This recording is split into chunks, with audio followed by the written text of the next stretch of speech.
weltare ɓiɓɓe fulɓe anndu diine maɗa fedde heblo sukaɓe afrique weltare tv takkusan yoni to babaɓe looti to juuɗe jeeri to hayre gollera to hayre law to hayre mbara to kasga ko on takkusan juula ha e nder galle diallo alassana hamme ha to galle ceerno hamme buso to seeno busoɓe ko taari ɗum kala ene jeeya e gardini kabaruji men to leydi sénégal Macky Sall horejo leydi ndi aseta hanki o waɗi inauguré hôpital Patamelimejo taw ko nder wuuro Touba inniraɗo hôpital Ahmed Bamba mo niveau 3 mo hono mum weeɓani yiide nder dongre Afrique to leydi Mauritanie zone France mo Nouadhibou guila aseta hanki o koɓe fuɗɗiɓe golle taw ko golle yidde horsude e siiɓade dendagal beeli ndiyam toɓoji tawateɗi e nder yoga e leeɗe tawateɗe e nder Nouadhibou to leydi Mali hôpital Gabriel Touré heeɓi machine aji mum sappo taw ko machine aji dialyse jagorgal kalfinaɗo ko fati cellal aade ñande aljuma nde waɗi jillu muɗum e nder oɗon hôpital ƴewde kay so tawi machine aji ɗi ne golla hano hannirtini to leydi Guinée Conakry yimɓe nayo taw ko lundiyankoɓe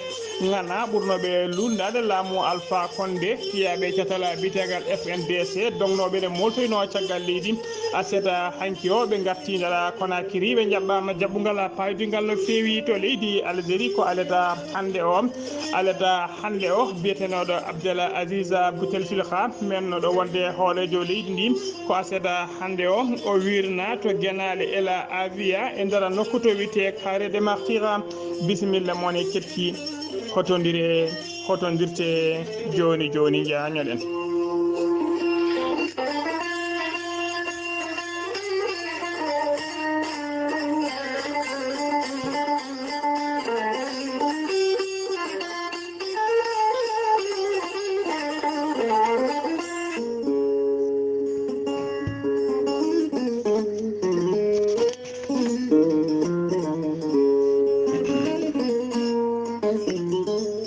Ceerno Djiby Sy ko wittiyanke ko safriyanke safaruji fina tawa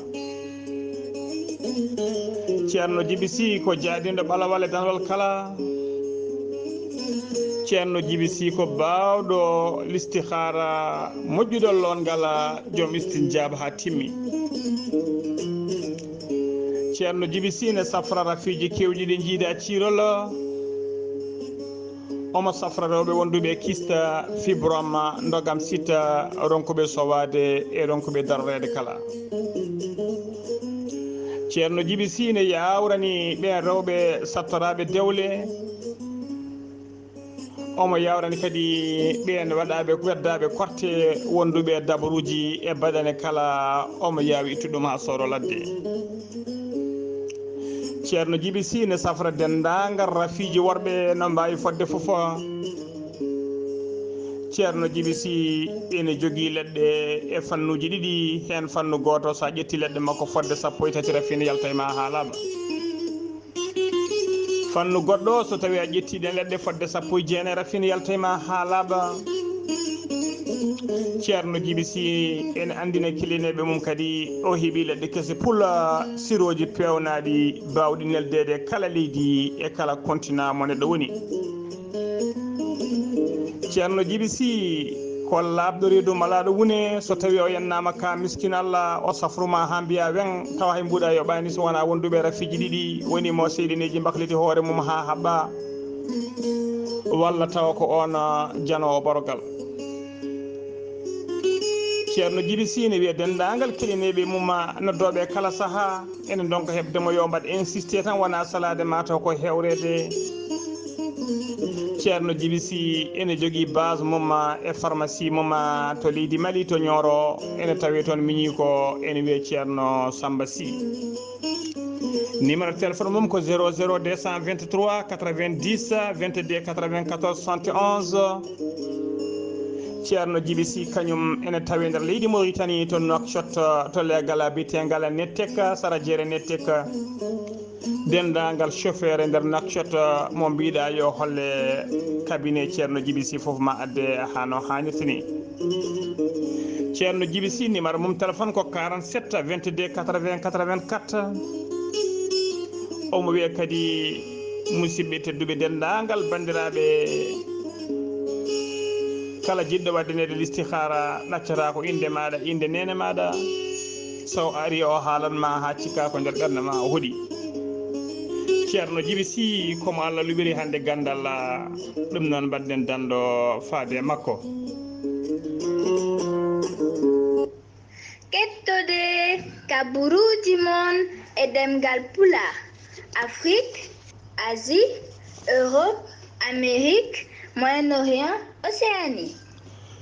Jam ñalle mon musidɓe tedduɓe eɗen gone dewo sappo e jeenaya lewru silto hitande ujunnaje 2020 kabaruji men ɗemgal pular ɗo e haalirde he ko musidɗo mon sehil mon Ghali Abouba to karallagal to banggue YouTube ko musidɗo men sehil men Saydou Abouba hono no mbiruɗen e gardi ɗi kabaruji men ko to leydi Sénégal pudorɗen jeena ha to Touba aseta hanki o sappo e jeetati lewru silto hitande ujunnaje 2021 Macky Sall hoorejo gendi Sénégal o waɗi hoorejo leydi Sénégal waɗi inauguré hôpital Kesopoul jaaduɗo e jamanu mo hinde niveau 3 e nder Touba hôpital o noon innira tigui ko hôpital Cheikh Ahmed Bamba golle mahagol makko noon fuɗɗino ko gila 2016 e oɗo saaha joni noon on paami tigui on caaɓi tigui Touba capital Mouridna heeɓi e oɗo saaha joni hôpital uji tati mawɗi jaaduɗi e jamanu saabu eɓe joguino hôpital biyeteɗo hôpital Ndamatou eɓe jogui hôpital Matalal Fawzeyni e oɗo hôpital joni inniraɗo Cheikh Ahmed Bamba oɗo hôpital keso noon udditaɗo hanki jaaru golle muɗum ene qime ha 32 milliards taw ko franc CFA o ma noon koye boowal ngal 10 hectares jaajeɗi mum ko 10 hectares omo jogui hattani kanko hôpital o wadde ha capte medde tati leeso tawa kadi koto ɓe cellani lelel toon tawe hen hollirama kadi so ɓe beelama ɓe mbawi ɓeydude ha yetto temedde joyyi leeso service aji kewɗi ne tawe nder oɗon hôpital oɗo hôpital noon Macky Sall hoorejo leydi ndi e jagorgal kalfinaɗo ko fate cellal aade kala ɓe kolliri wonde hono oɗo hôpital Cheikh Ahmed Bamba mo Touba hono makko weeɓani yiide e nder dongre Afrique kala oɗo hôpital noon ene yakora tan dendagal ko ɓuuri hewde ɓen ɓe cellani e kala saaha waɗetanoɓe évacué to Dakar ene wawi tan ma ɗum ustoɓe mbatta hadde e nder oɗon hôpital saabu kala ko tawate to Dakar ene tawe tigui e nder oɗo hôpital Kesopoul jaaduɗo e jamanu ha joni ko leydi Sénégal keddoɗen sharɗiyanke biyeteɗo Moustapha Gouraysi waɗino accident musɗo ka chauffeur makko wasino hen fittanu mum chauffeur makko biyetenoɗo Samba Ba wasino fittanu mum e oɗon accident kanko sharɗiyanke biyeteɗo Gouraysi o noon o gañinoma hen gañande musɗo no feewi caggal noon nde o semorino moƴƴi kanko Gouraysi noon o waɗi tigui haalande makko yidde yettude kay e jarnude dendagal bandiraɓe guila e noddunoɓe téléphone aji ha e arnoɓe salminde ha e wannoɓe duwawuji mumen kala o yetti noon o mani o jarni o duwanima kadi oɗon taw ko chauffeur makko biyetenoɗo Samba Ba jaltuɗo hen aduna o holliri noon e nder haalande makko wonde Samba Ba wona chauffeur makko tan saabu Samba Ba o ko sehila makko ko frère makko ko curlodiɗo makko ko jaadiɗo makko ko junggo makko ñaamo ko neɗɗo mo joguino hoolare mawde no fewi woni ko wiyete son homme de confiance o holliri noon hono Samba Ba weeɓani ɗum noon omo ñagono ɗum Allah tande Allah yurmoto ɗum yaafo hannamo aljanna kanko e dendagal mayɓe julɓe kala o duwanima noon famille makko kala sukaɓe makko e cuddiɗo makko kala e ɓesgu keddugunaɓe kala o jarni kadi o weltanima docteur biyeteɗo Thérèse Aïda Ndiaye kañum woni directrice hôpital mo Tambacounda e golle ɗiɓe mum kala e darde fayde no fewi ɓe dari noon e saaha kay ɓe keɓno oɗon accident ha joni ko leydi Sénégal keddoɗen yena ha to Louga Jeylani ko wuro tawatengo e nder arrondissement mo Kokki ene tawi e nder falde Louga ko tana musɗo waɗi toon ñande aljuma kikiɗe e saaha kay ƴiwonde hewde ndiyam tamno toon koko wiyete jamguel ƴiwonde kañum tigui kadi wiyete jamguel ƴiwonde kañum tigui yanno e mabɓe toon yani toon noon ha saabima sukaɓe nayo mbasi hen pittali mumen jeetato woɗɓe mbarmi hen e wiide kay lieutenant hono wiyete lieutenant Mam Korsal noon ko kañuma woni mawɗo sapeur pompier en tawateɓe tomo mo Louga o holliri noon nde ɓe nodda tigi ko sanga 16h35 woni 4h35 ko nden ɓe nodda nde ɓe ƴetti koni koɓe faabu noon ɓe jetti toon ko sanga 17h10 woni 5h10 kikiɗe ɓe tawi noon ko jamguila ƴiwonde kañum tigui yani e tiba to sukaɓe gonno ene ɗuuhi ƴiwonde hen nayo ko ɗon e ɗon mbasi pittali mumen jeetato ɓe noon tawama ene mbarmi e nder jeetato barmuɓe hen tato en tampi sanne siftinde on noon kadi ñaɗa 11 lewru silto gonɗen du jamguel ƴiwonde yanino to Touba ha sagata gorko biyetenoɗo Aliouna Dieng wasino fittade mum sanga 13h to legal bitegal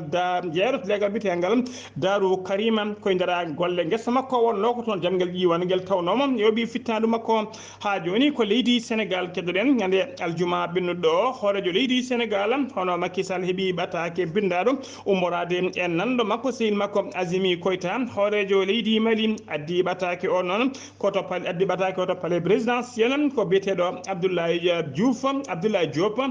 Diop noon kañum woni ambassadeur joɗaniɗo leydi Mali e nder leydi Sénégal o meeɗino wonde ministre des affaires étrangères o yewtidi noon ko juuti e Macky Sall ɓe jewtidi ko juuti noon ene tawtora yewtere mabɓe noon hono Aissata Tall Sall ko jagorgal leydi Sénégal kalfinaɗo ko fate gueɗe caggal leydi kañum kadi halfina ko fate Sénégal naaɓe wurɓe caggal leydi ha joni ko leydi Sénégal keddoɗen Abdoulaye Diouf Sarr ko jagorgal leydi ndi kalfinaɗo ko fate cellal aade kanko e gollidiɓe mum ɓe mbaɗi wadde noɓe keewi wadde kala subaka so huccidde leydi ndi andinde ɗumen to mboroso Covid 19 yarata o holliri noon e nder waktuji nogas e cakkitiɗi ɗi ko ujunnaje ɗiɗi e temedere capanɗe jeetato e jeeɗiɗo neɗɗo kolkisa e nder holkiso he noon hen nogas e tawama e jaati ko fiɗaɓe mboroso e tum ɓetama to banggue pourcentage ene holliri tigui e nder temedere kala hen 1,05% ko fiɗaɓe e nder ɓen noon hen nayi ko contact suivi woni memodirnoɓe wonduɓe rafi o 19 heddiɓe kala ko ka communautaire woni hay goto anda to ƴetti oɗon rafi e nder ɓe cellano ɓe noon hen jeetato en tampi sanne ma ballite to banggue fofago ñalawma hanki fayi hande noon hay neɗɗo goto ala mo rafi o yooɓi fittade mum e nder leydi Sénégal ha joni kabaruji men e ɗemgal Pulaar sen ummima to leydi Sénégal ko to leydi Mauritanie paɗen Sidi Wul Zahab ko jagorgal kalfinaɗo ko fate cellal ade gollidiɓe mum kolliri tigui ñande aseta hanki kikiɗe wonde nder jokli leydi Mauritanie ko ujunere temedde jeeɗiɗi capanɗe jeenayi tato neɗɗo kolkisano hen capanɗe joyi e ɗiɗo tawama e jaati ko fiɗaɓe mborosa coronavirus e nder ɓe cellaɗo ɓe temedere jeegomo kefti cellal men paati galleji men ɗiɗo kawrela dialla ha joni ko leydi Mauritanie keddoɗen ñande aljuma ɓennuɗo jagorgal kalfinaɗo ko fate gueɗe nder leydi e jaccina gollamu caggal kayde joddino jonde e commission halfinanoɓe ko fate rewinade mboros coronavirus nder leydi he o rokki yamirore noon wonande kay ɓen joguinoɓe ko witede salluji des cérémonie nokkuji woni galleji taw ko galleji to cérémonie ji ko wayno mariage uji yangueji e gueɗe mbaɗe noon kewi waɗede uddonoɗi tawa udduno ɗum ko caggal nde wan peƴere tata ɓiire dampuno ko fate e mboroso coronavirus ko ɗum saabinoɗi udda o rokki yamirore noon guila aljuma wonande ɗina saluji uddinoɗe kala yo uddite e oɗo saaha joni mbawa gollade e hano hannirni o waɗi erago noon fade ɓen joom ɗiɗon saluji ha e ɓen hutortoɓe saluji ɗi kala nde jomumen tinnoto no fewi mbawa tigui wadde respecté ko witede geste barriére ɓe ganda kay hay sinno mboroso yatiri caggal ko ɗum saabi ɗi uddita firtani mboroso gasi ne tawi oɗo saaha joni e nder leydi he ɗum noon yimɓeɓe kala mbawa toppitade ko fate ɗiɗon geste uji barriére woni wadde cuumorgal mum e kala saaha e salode kadi ƴiƴodirde o holliri noon ha e oɗo ñalawma mo kaliten noon holliri tigui wonde kuulal hirtole lo putotonogal 0 heure ha 6 heures subaka ngal kuulal noon ene jokki ha e oɗo saaha e nder leydi he ha joni ko leydi Mauritanie keddoɗen yen ha to Nouadhibou aseta hanki o mawɗo gardiɗo zone France mo Nouadhibou rokki tigui yamirore coup d'envoi puɗɗugol golle ɗena golle noon ko golle balle ɗiɗi woni aseta hanki o alede hande ɗen golle noon ko yidde siɓade e horsude dendagal diƴe toɓoji tawetede e yoga e beddeji e yoga e booli e nder Nouadhibou lobbudu yurmede ɗum noon ko caggal nde ƴiwonde hewde ndiyam samno toon kay guila balle guila yontere ɓennude nde teskama guila nden noon yoga e nokkuji ewɗo saha ndera Nouadhibou ko tewete tigui ko ya yolere ko ɗum saabi noon machinaji e camion ngaji gaddama gam yidde wawde horsude e siɓade dendagal ɗen diƴƴi kala beele wuuro Nouadhibou ngo en hepta yesso mum no andirano ha tengti noon kadi e oɗo saaha joni yimɓe hewɓe ko ummiɓe nder jogui leydi Mauritanie ha ummiɓe caggal leydi kala taw ko arɓe wadde vacance uji mumen e nder Nouadhibou. Abdallahi Wula Moyrika ko kañum woni kañum woni tigui chargé de mission auprès du président de Zone France mo Nouadhibou o holliri tigui wonde ɗe o wi tigui ɗeɗo golle ɗe Zone France mo Nouadhibou woni e gollade tigui tigui wonde darde e golle Zone France woni e gollade e nder Nouadhibou. Lancement puɗɗugol golle ɗe noon waɗi tigui ko yesso conseiller waɗi yesso conseiller hono waɗi dakleta mo Nouadhibou e yesso hakima mo Nouadhibou e yimɓe autorité ji goɗɗi kewɗi no fewi ha joni ko leydi Mauritanie keddiɗen commission halfinaɓe ko fate rewidade jaayiyaji taw ko jaayiyaji ko wayno toɓoji keneli ko witede catastrophe naturel ɓe kolliri tigui wonde kay ñande ɓe kolliri tigui ɓe kolliri wonde asata hanki o wonde cukalel dewel gotel yolinoma wasi hen fittade mum to wuuro witego haasi joggel noon en tawe tigui e nder commune mo Wula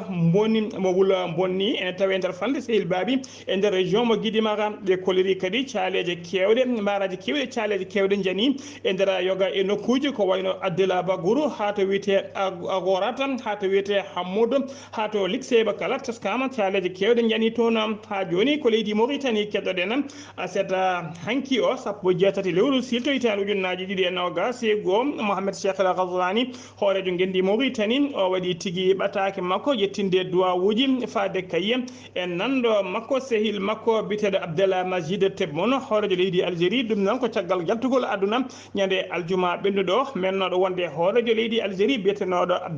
Abdel Aziz Bouteflika Filka omo wi tan yo Allah yurmomo yafomo harnamo aljanna kanko e dendagal mayɓe julɓe kala ha joni ko leydi Mauritanie keddoɗen aseta hanki o to juude jeeri naɓe juɓɓini tigui ñalli taw ko ñalli fina tawa ñalli cosana ɗina ñalli noon ko ɓe ɓuuri yarude hen noon koto banggue kay ruttade e defuji men hanki e defuji taniraɓe men e jatiraɓe men mbaɗanno gila hanki taw hande arani ko adi ko kesamagune ara ko ɗum saabi noon oɗon ñalawma ɓe iniri ñalawma o ko tumbudu Fouta noon en ma en ketto caggal kayde goto e jandiyankoɓe men biyeteɗo Abou Mamadou Sow janoɗo kay tawtoro yeyde tawa kadi e oɗo saaha joni ko kañum joɗini jande nde nder nden Fande Brakna ha e nder on diwan kala o wawi tigui yaade haw yetti on nokkum caggal noon ma en ketto ko yewtidi e goto e mawɓe oɗon ñalawma biyeteɗo Ndiaye Saydou yero e wor bandiraɗo debbo goto ɓe jewtidi hen noon ko fati e oɗon ñalawma e ko fati kay e juɓɓudi ñalawma hanki o ma en kettoɓe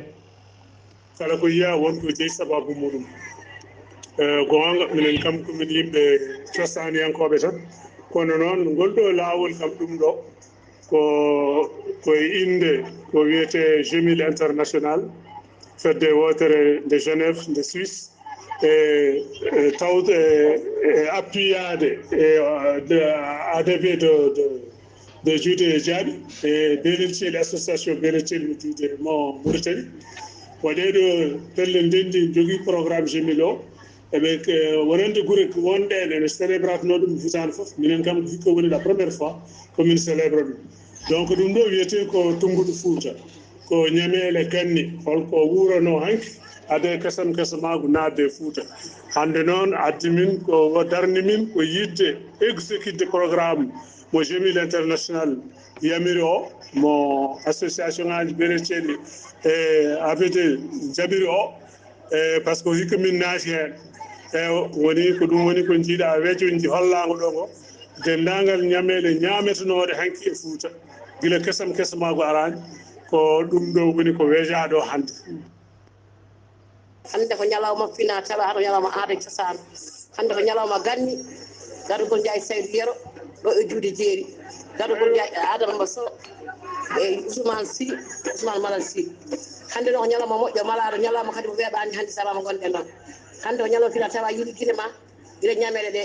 ko ñamele adan woni ɗo hande ko sukaɓe men ganduɗa oɗon ñamel gonɗo en mbaɗi ñiiri buna en mbaɗi gose ñebbe en mbaɗi préfet en mbaɗi kodde ñebbe en mbaɗi makka en mbaɗi ko samme en mbaɗi mene kulluhum soɓe limi juuma en mbaɗi kafoɗi mbaɗi fina tawa ganni men hanki rewɓe sukaɓe ganda ɗum jii ɗum hannde beltima wiyto Allah juude rasulu oɗo sayduno min mba Allah yoɓdemo ko Allah yoɓdemo yo Allah yo moƴƴere wi ko woni premier amen nadde e tumbude Fouta wi ko woni premier amen ñago Allah yo Allah waɗi ko ñamande hewde yo Allah huccito Allah ila kara min calminimo min joni mama min nder tawi kadi sukaɓe dendagal juuɗe fof futtudirno saabu kamɓe sagataɓe koɓe dariɓe koɓe dadiɓe ko ɗonɓe fof kono so Allah ɓeɗa ɗon cikkaji ɓenni kala ko sukaɓe mbaɗi ko kanko saydi woni fof o haɓata o tampata o yomata fof jardimo hen ko kala dañol ko kala guendi jangde min calmini kadi an bandiraɗo garɗo golle mon jooɗi peewi ko musidɗo men ba musidɗo men sehli men Abou Mamoudou Sow kañum ƴetti konngudi maɓɓe e micro muɗuma ɗum noon eɗen namdo bandiraɓe so tawi enen gandi ñamri wiitede mene so ɓe won ganduɗo kala ko namdal faade muɗuma ha joni kabaruji men ɗemgal Pulaar seno mima to leydi Mauritanie koto leydi Mali paaɗen jagorgal kalfinagal ko fate e cellal aade hono sokhna Djeminatou Sangaré yeehi ha to hôpital Point G aljuma ɓennuɗo o ñande 17 lewru septembre hitande ujunnaji ɗiɗi e nogas goo nayumo toon noon ko yirude guite makko kay e teskade mo kay ƴewde so tawi ɗiɗon machine aji sappo taw koko fate machine aji dialyse gaddaɗi keesi pulo so tawi kay machine aji ɗi ne gollo hano hannirta ni ɗiɗina machine aji noon ko darde colonel Azimi Koyta horejo leydi ndi e laamu sabbodo kañum tigui dari nden darde ha ɗiɗon machine aji mbawi yettade oɗo saaha joni to hôpital Point G caggal nde ɓe joguino machine aji kewɗi panɗi ha waɗino yimɓe hewɓe taw ko waɗanoɓe dialyse aji ustanoma e nder oɗon hôpital e oɗo saaha joni noon hôpital o watti gollade hano hannirta ni Ibrahima Dembélé ko goto ko mawɗo fedde taw ko ɓerɗe cellani waɗoɓe dialyse garnoɗo kadi wadde dialyse mum ñande aljuma o hawri toon noon e jagorgal kalfinagal ko fate cellal aade hono sokhna Djeminatou Sangaré o holliri hen weltade makko mawde no fewi noon e jagorgal ngal caggal darde dari ha hôpital o wawi ƴettude golle mum hano hannirta ni ɓe kolliri hen weltare mabɓe mawde no fewi ha joni koye on fannu keddoɗen kanko sokhna Djeminatou Sangaré noon o yehino visite makko kadi ha to hôpital Bocara Sidi Salla ona hôpital tawe to kati hôpital mawɗo noon momɓe on hôpital noon heewi jaɓɓade ko ɓen taw ko gañiɓe accident ji walla taw kadi ko gañiɓe e guerre taw ko gañiɓe e guerre taw kadi heewi ƴettudeɓe ko en charge o yettima to hôpital to noon ñande aljuma ɓennuɗo o ñande alkamisa ɓennuɗo o ko ñande alkamisa o yeehi toon o yettima noon o daari dendagal golle gonɗe toon ɗe foof guila to radio watte ha tigui e nokkuji kewɗi service aji d'urgence o yettima o wicciti ɗum hano hannirta ni o tawi kadi dendagal service aji ɗi kala e oɗo saaha joni ene marsa hano hannirta ni hôpital mo Bocara Sidi Salla mo kati noon ene gollina temedde ɗiɗi e capanɗe jeeɗiɗi e goho agent kamɓe kala noon ɓe kolliri yidde mabɓe e fandal mabɓe oɗo saaha joni ɗaɓɓade mabɓe faade jagorgal kalfinaɗo ko fate cellal aade ko nde hôpital o ɓeydete tigui mawnugol mum service aji ɗi foof ɓeyde haɓe mbawa tigui wawa jaɓɓade ɓe cellani ɓe hano hannirta ni ko ɗum woni yidde mabɓe siftinde on noon ardi oɗon hôpital Bocara Sidi Sall ardi ɗum ko biteɗo docteur Al Moustapha Ouattara ha joni kabaruji men ɗemgal Pulaar to leydi Mali ha joni jagorgal kalfinaɗo ko fate cellal aade o ɓayini communiqué makko mo tongode temedde joyyi capanɗe jeegom e joyyi ko fate mboroso coronavirus o holliri noon ñalawma hanki o wonde ko ujunere temedde joyyi capanɗe jeeyo neɗɗo kolkiso no tumanoɓe yataw gondani e mboroso e nder holkiso he noon capantati e goho tawama e jaati ko fiɗaɓe covid 19 goto hefti cellal mumen nder ɓe cellano ɓe hay neɗɗo goto ala mo rafi yooɓi fittadu muɗum ha joni ko leydi Mali keddoɗen l'office central de lutte contre l'enrichissement illicite ko catala halfinaɓe ko fati haɓade mbuñari e dirtunoɓe koppereje e nder leydi he ɓe kolliri tigui rapport mabɓe wonde kayim e nder hakkude hitande ujunnaji ɗiɗi e joyyi ha hitande ujunnaji ɗiɗi e sappo e jeenayyi woni de 2005 ha 2019 laamu leydi Mali dirtinanama perdi kene qime ha ujunere temedde capanɗe jeegom e jeegom milliard franc CFA ardi catal ngal noon ko biyeteɗo docteur Moumini Guindo o holliri noon mbuñaari e dirtinde koppereje laamu ene yattirin leydi Mali no feewi e nder capanɗe ene yattirin caggal e nder leydi Mali no feewi e nder holliri noon e nder hollirama e nder capanɗe joyi e nayya leydi tawateɗi e nder dongre afrique leydi Mali ko kañum tigui ari nogas jeeni ɓiire leydi taw ko ɓurde wawde hutorade mbuñaari e dirtinde koppereje laamu e nder capanɗe joyi e nayya leydi tawateɗi e nder dongre afrique so tawi noon ko nder temedere capanɗe jeetati leydi ndi windere nde kala ndendi e oɗo saaha leydi Mali woni temedere nogas jeeɗi ɓiire 129 pays leydi tawa kadi ko ɓurde wawde hutorade mbuñaari ko rapport noon taw ko catala bitengal Transparency International kañum ɓayinno ɗum e hitande ujunnaji ɗiɗi e nogas o holliri e kanko tanko noon kono kaddiɗo ngal ɗon accatala hono docteur Moumouni Guindo o holliri tigui wonde nder duuɓi 15 leydi Mali perdi ñamanama kene qiime ha ujunere e temedde capanɗe jeegom milliard francs CFA on haalis noon ene wawno maade ujunere temedde jeeɗiɗi hôpital dispensaire e nder leydi Mali ha joni kabaruji men e demgal pulara to leydi Mali ha joni caggal nde catala CEDEAO wanno menacé faade laamu transition leydi ndi andindeɓe kay wonde ko ɓe mbaɗata ɓuuƴ yidde ɓeydude dawal ko fate transition ha jalama goto ɓeydetaki hen lebbi 17 ɗiɓe dokkaɗi woni tigui e nder lewru février hitande ujunnaje ɗiɗi e nogas go sumgoji hooreje leydi e sumgoji sarɗiji kala ko juɓɓinteɗi CEDEAO hollirino jaɓata ha ñalama goto ɓeyde hen yimɓe caggal ɗum noon ñande aljuma ɓenɗo yimɓe hewɓe taw ko malinaɓe jippima e booli mbaɗi seppo mumen gon seppo noon ko holliri tigui wonde enen jaadi enen gondi e transition leydi ndi yidde mabɓe kay ko yo transition yo ɓeydane rokke tigui dawal mum hano hannirta ni wawa gollade transition mum ha timma ɓe mbaɗi noon haaluji mettuɗi faade e catal CEDEAO saabu ɓe kolliri caɗele kewɗe ɗe leydi Mali wondi oɗo saaha joni ko CEDEAO e leyɗele goɗɗe jogoto ko CEDEAO saboto saabu guila ko fate sumgoji ɗi ndewani lawol ha ko fate kala saaha memtade tunorgal leydi woni memtade constitution leydi ha e kala saaha wadde ko wiyete 3e mandat ɗum foof ko CEDEAO heewi saaba ɗum kadi ne saabo e kala saaha kadi ha ko wiyete sumgoji ɗi ndewani lawol mbawa yuɓɓinede ɗum noon ko saboto ha kudetaji mbaɗe nder leyɗele Afrique ha tengti nder leydi Mali ɗum noon yidde mabɓe oɗo saaha joni ko yo CEDEAO yo tinno yo ɗaccu leydi Mali wawa wadde transition mum hano hannirta ni kañumen gandi nde poti wadde sumgoji mbaɗa sumgoji mumen hano hannirta ni tawa ala ko wiyete ingérence ko konngudi ɓen waɗoɓe seppo goto e seppoɓe ni kolliri sinno ko sago mum transition ɗaccete ko ɗo e duuɓi tati ha wawa gollade tigui hano hannirta ni kabaruji men ɗemgal pular seno wima to leydi Mali koto Guinée Conakry paɗen caggal nde sete CEDEAO arno tigui to Conakry e gardugol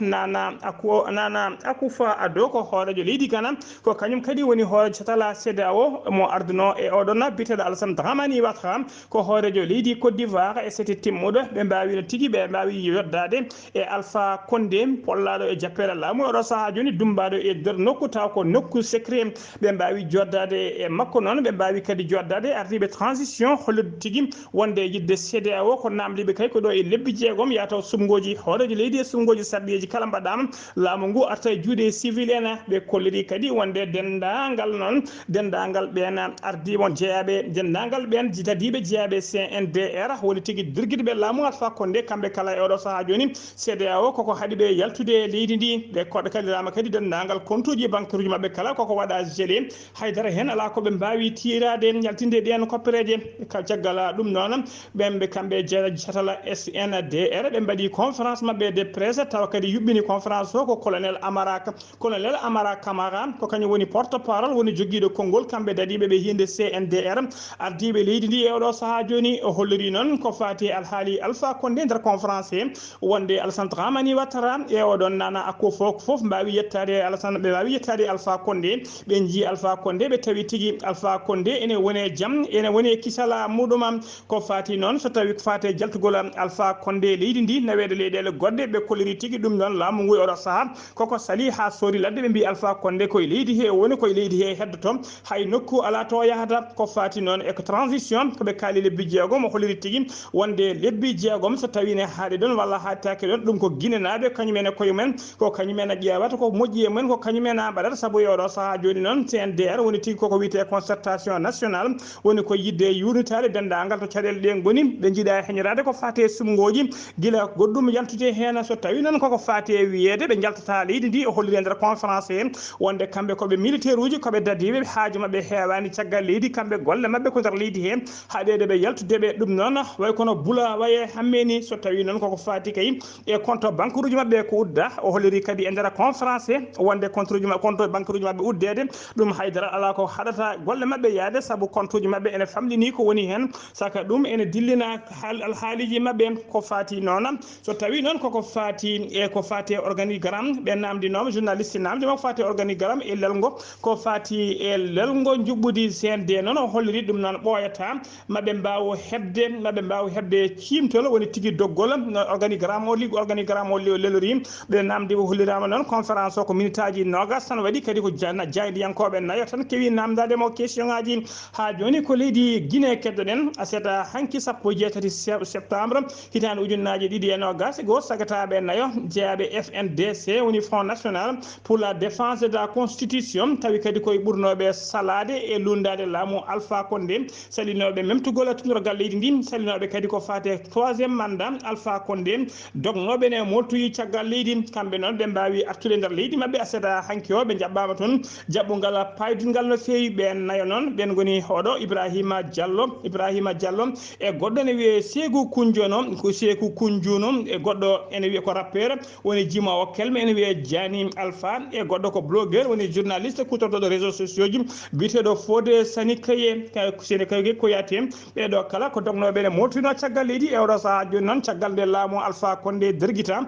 ɓe mbawi tigui artude e nder leydi mabɓe hano hannirta ni aseta hanki o ɓe jaɓɓama e nder Conakry jaɓɓugal bangala fayida no fewi ha joni kabaruji men ɗemgal pulaar selnomima to leydi Guinée ko to leydi Algérie cakkitoɗen Abdoul Aziz Bouteflika gonnoɗo hoorejo leydi Algérie hitande ujunnaji ɗiɗi e sappo hitande ujunere temedde jeenayyi e sappo e jeenayyi ha hitande ujunnaji ɗiɗi e sappo e jeenayyi jaltunoɗo aljuma ñande aljuma sappo e jeeɗiɗi lewru silti o gonɗen ɗo nder leydi Algérie mayde makko noon haydara ala ko wayli e gurdam leydi ndi ala commentaire uji mbaɗaɗi hen wona to banggue laamu ngu wona to banggue jaydeli leydi ndi kono noon haɗani tan noon kam darpoji leydi ndi kala ko an berne mbaɗa ɗo e balɗe tati woni ñande aljuma asede aleda janggo o ɓe aleda hande o ko janggo tigui ɗum gasata hollirama noon e oɗo saaha joni ko ñalawma hande o kanko noon o wirnete to Bammoulé to Guénalé Ela Avia e nder nokku to wiyete Carré des Martyrs ɗum noon tawi to funnague Alger ko toon tigui o wirnete kono de hollirama tigui e oɗo saaha joni laamu leydi ndi haydara ala ko waɗi ko wiyete hay deuil national waɗani nder leydi he ɗum noon hollirde tan wonde laamu ngu ɓe jonnani hay cetta kunal ko fati e mayde Abdoul Aziz Bouteflika musidɓe tedduɓe gasi ha laaɓi ceer ko ɗum ɗo wonno ko tonguɗen kabaruji men ɗemgal pulaar ɗo e haalirde he ko musidɗo moon sehil moon Ghali Abouba to karallagal to ko miñi men sehil men Saydou Abouba ketki malaki jaam yo jaam Allah jogomi jogo on